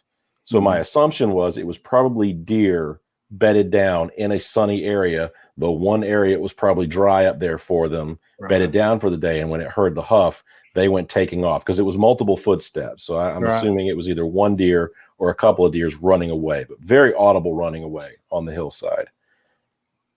Meanwhile, I cannot bring myself to step towards or away from this bush. I'm frozen in place, but yelling at the bush. Cameras in my pocket the whole time. I've got my Sony Bloggy in my pocket the whole time. Never Don't even comes think out. about it. Yeah. Don't even think about it. Nope. Didn't even think about it. It's in my pocket. Didn't even think about it. So instead of going towards the bush, I try to flank it on either side, never going anywhere closer to it, walking around, trying to see if there's anything behind it, anything there. Yeah. There's no reason a bush should make a noise like that. And it wasn't a bear noise. I've heard bear grunts in the woods. I'm used to black bear. This was not a bear noise. It certainly wasn't a big cat noise. This thing had a set of lungs, and I'm telling you, I felt it vibrate my entire body when it huffed. And that's when, so I'm standing there in the woods, I flank it, I can't see anything, and then my stomach is all of a sudden doing cartwheels out here in the middle of the woods. My stomach is literally just turned. Yeah. And I'm like, oh no. I had a dry wick bandana. I miss that bandana. Because there was no, I found a log and I was just like, my stomach is just, this has got to go. Everything in me just literally almost pooped myself from this. Not out of fear. It's just that it rattled my entire body. Yeah. So once that was over with, I just started kind of investigating the area that I was in. I just started looking around. I didn't want it to know that I was running away from it. I just wanted to know, hey, I'm here too. I'm not going anywhere. I'm not coming towards you, but I'm not going anywhere either. And that's when, if you've got the pic, I found one of the tributaries coming into the main creek. I found what looked like a print to me. And there were actually, to Mr. Steenberg's credit, there were actually multiple prints, but this one was the most perfect that I found. And I've got two shots of the same print, about 14 inches in length. So I measured it before I took the picture of it. And yet that's a much clearer picture. So the heel's to the right, and then the big toe is to the left, about 14 inches from heel to the end of the toe. Mid-tarsal break right in the center. Ahead of it, and it was probably about a stride of, I would say, about 58 to 60 inches that I did measure out, was another impression. It just wasn't beautiful. It wasn't a good picture taking impression. And there was one behind it. This was kind of a tributary, just runoff creek going into the main creek that headed out. And since it was about 14 inches, and I thought that's about the exact same size as the one that Steve and what was the guy's name that had the apple orchard that y'all had found? Steve. What? Frank. Yeah. Frank. Yeah. Had found. It was about 14 inches. Yep. And at the time, I was completely unaware that this was the exact same creek area that Steve had found his print. Not me, Frank. Frank had found in that area. And the other thing too is, and the interesting thing is that in 2000, I was brought to this area in 2000 by John. He's passed away back in, fortunately, John passed away in 2013. I'm sorry, 2014, he passed away. So died very young, cancer, horrible story. But John and his wife were hiking that creek, off the trail, hiking the creek, when something aggressively started to scream at them. And they turned around, they said, "Hi, okay, we got to get out of here." As they're walking out, they could catch out of the corner of his eye, you could catch it moving tree to tree, kind of paralleling for quite some distance, about a quarter of a mile. So yeah, the same tributary, and it's always been my belief that's where they're kind of hanging out down there, is where you had walked in inadvertently. So. To the point, from a hunting aspect, it's a beautiful area for an ambush. You've got hills on either side. So later at night, because it was a little bit sunny in the area, the first shoots of spring were going to come up in this valley. They were watered by the creek. So any fresh shoots that were coming up, deer were going to congregate in that valley, which was likely why the deer were sleeping on the hillside, because that's where they were going to come and get breakfast at night later that night. So hiding in a bush or setting up even a triangulated ambush, if there was more than one, would be the ideal place to grab a deer. I was literally looking at it from a standpoint of being a hunter, that this is a perfect spot for an ambush, as I'm standing right in the middle of the ambush spot, all alone. Yeah, those little valleys and creeks that run up, we call them branches, just a little tributary going into a larger body of water. I think that's such a great place because, man, there's so much food of it. In Kentucky, the mushrooms grow, on either one side or the other. I think it's usually on the east side from, if you got your compass out. And they're just loaded with mushrooms this time of year too. So yeah, we might be able to grab us some mushrooms, Steve, have some dry land fish. But this was the one day of the week where the sun actually came out. I never did see Lake George. I never made it past that point. I stayed in the area, 25, 30 minutes, but finally, because I've had the heebie-jeebies before. I've had that sense where you don't belong here. You need to get out. And I didn't have that here, but still I did make my way away from the area and back to camp, because I was like, I've got to share this story. Whatever's behind the bush is not going to show itself.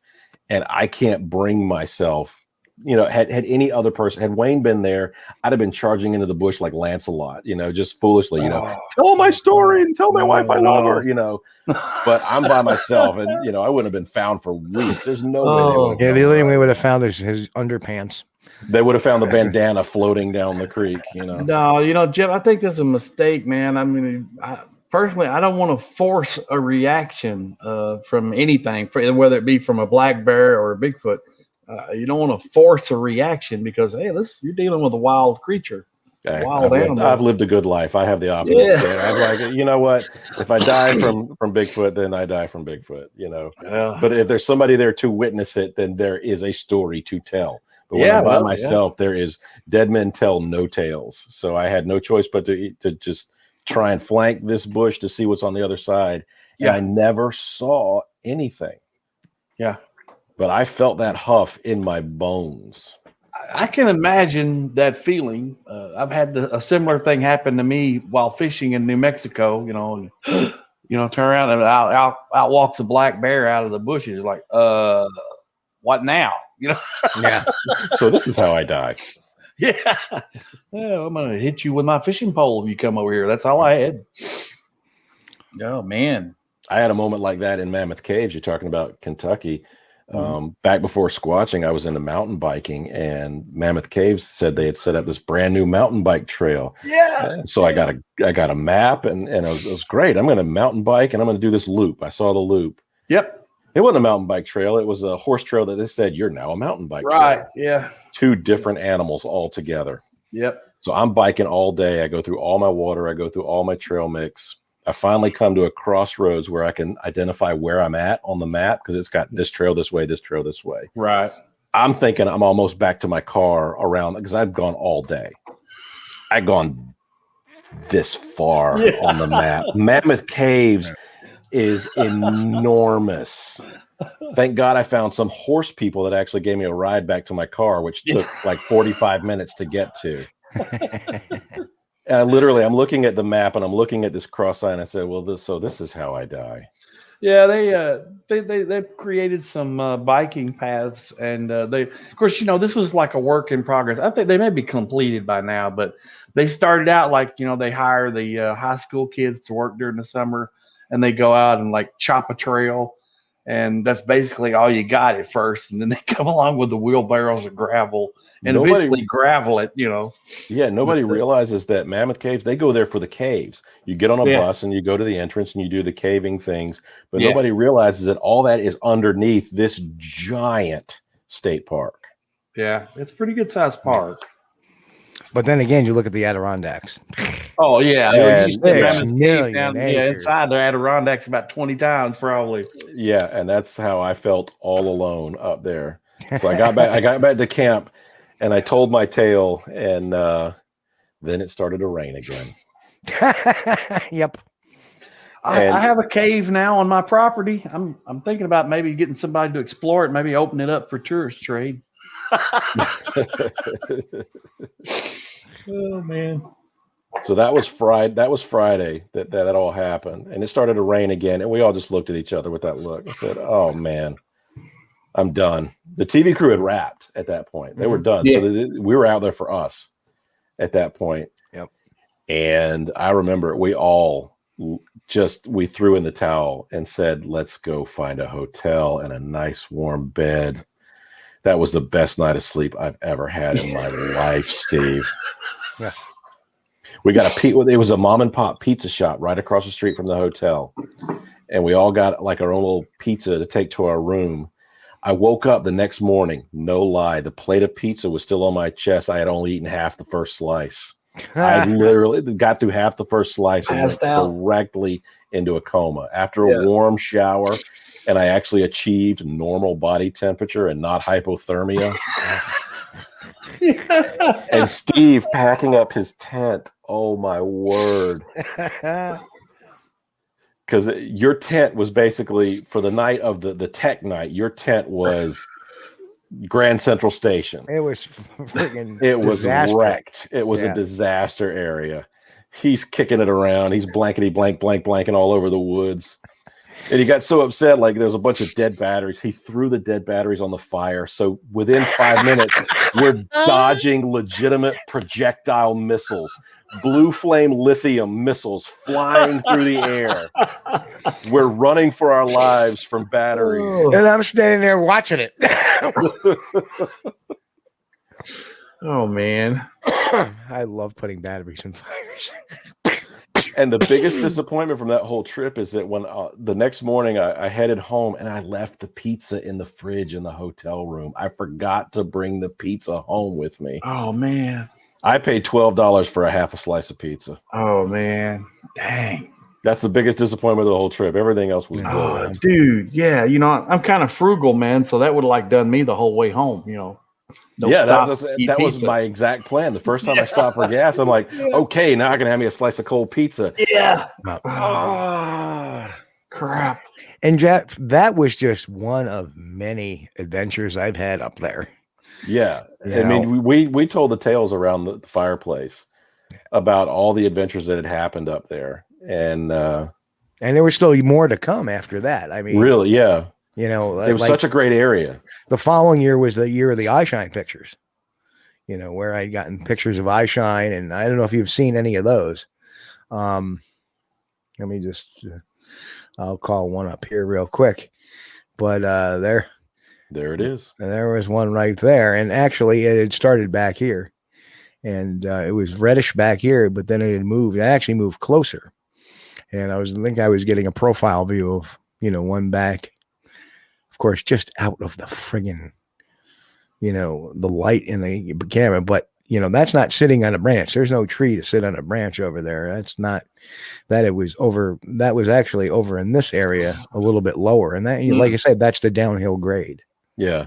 So it was walking up something tall. It actually got closer to us as I was snapping pictures because we could hear it. But every time we'd walk out, they'd move back. So finally, I just said, you know what? I took my flash camera, bang, bang, bang, bang, bang, bang, bang. And that's, that was the end result. So one other thing I wanted to kind of vindicate myself on, if anyone has actually seen the show, because I think Discovery Networks owns it now. And every now and then I'll have somebody message me and say, hey, dude, I just saw you on TV. You were on Destination America. I just saw you on television. When was this? I was like, oh, my God, that was 2012. Yeah. The Varmint segment. The varmint. The varmint segment of the show did not go as it was portrayed on TV. I don't know if I've seen that one yet. So it's in the show portion of it where I'm the FLIR expert, and it's actually Steve yelling out "ho," but they made it seem like I'm yelling out "ho," and everybody's running over to me because I've got a Sasquatch on the FLIR. And then it turns out it's a raccoon. We actually knew it was a raccoon the whole time. I was showing them the advantages of the camera, of the FLIR camera, and how well it pointed it out. They edited it to make it look like I had a Sasquatch. But boy, when the TV crew showed up, they just found out it was just a daggum varmint. A varmint. Yeah, and I did not like that portion of the whole program. Well, yeah, you got to allow them a little bit of leeway for entertainment purposes, editing. You know, we gave them a lot more gold than just that during that. There was a lot of stuff that we taped that never. Well, they were mixing some of the daytime sighting stuff that Wayne and Melissa had to that one going back. So I think that's what they ended up using that with. And from the very get-go, the very beginning of the show, you see Wayne yelling into the woods, but it's actually me doing the howl. Yeah. They put my audio over Wayne's picture doing the howl. So right from the get-go, it was like, okay. And they didn't want me in my car. They didn't want me in the car. Oh, I wasn't going to bring that up, but they wanted me to drive Jeff's Jeep. They're like, "Do you think he'll mind? Can you ask your buddy? Because it'd be so much more manly." I didn't have a Kia Soul then. I had a Kia Forte then. You were so proud of that car. You were so proud. You're like, I take that thing everywhere, and they're like, "Yeah, but we really want to like film the Jeep." So my Jeep is very prominent in the whole TV show as Steve's vehicle. It's not. That's mine. I normally drive a car, but I'll tell you something. I'm a Jeep. You know what I'm looking at for my next vehicle? I'm looking at the Bronco Sport. The new Bronco. The new Bronco Sport. Oh, the Badlands edition. 80 bagger. The Badlands edition, I heard, can hoover pretty damned good. So, not that I go off trail too much. Oh, come on, dude. Get you one of those new electric Hummers coming out. No. I'm thinking about getting on the waiting list for them things. No, I hate to drive anywhere and then have to stop for 2 hours to plug it in. Well, so, yeah, it's pain in the butt. Well, we got to love the environment, Yeah. So anyway, we are at, look at the time. We got 3 minutes left. Did it fly by that fast? Flew by that fast. It's 3 minutes to 11. We got to go into Blog Talk overtime. Huh? We got to go into Blog Talk overtime. Yeah. When we get Shadow on here, time flies. Sure does. And that's just one of the stories that we have, Yeah. We didn't talk about my sighting. We didn't talk about like anything else. No. That's just. Yeah. We'll have to get you back on and we'll talk about other stuff. We can definitely talk about other stuff. That was quite the trip. And it's amazing that we can reminisce and talk about it. And, that's some of the things that go on. And, for me, that's my backyard. And, for many years from like 2010 through about 2014, it was pretty hopping. It died off in 2014, but we're kind of hoping that it's going to pick up again this year. So we shall see.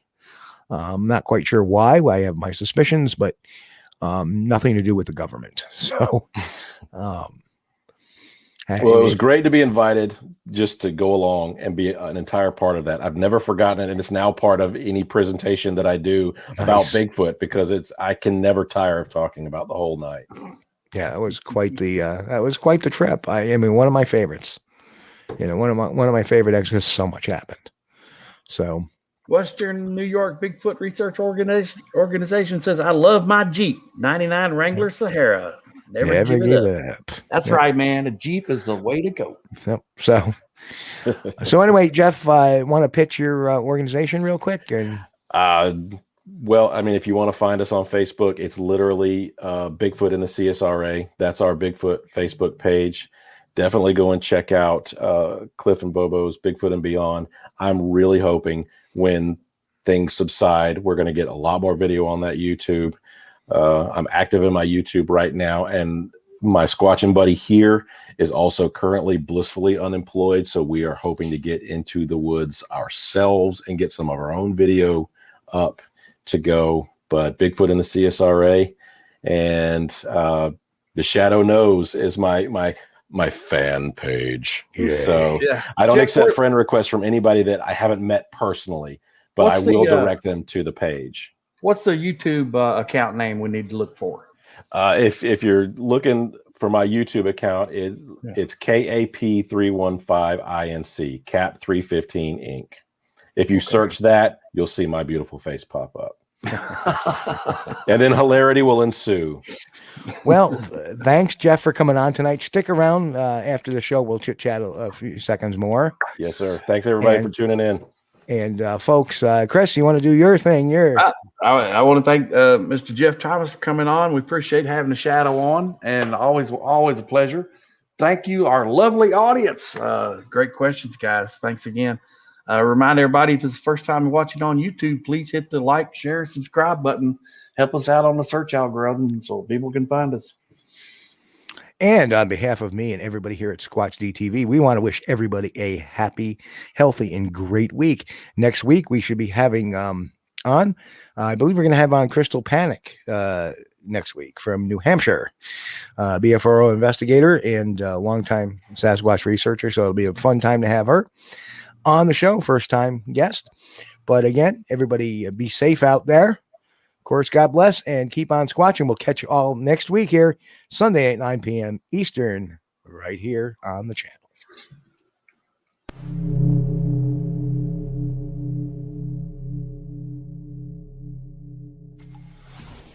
Folks, you've been watching Squatch-D TV.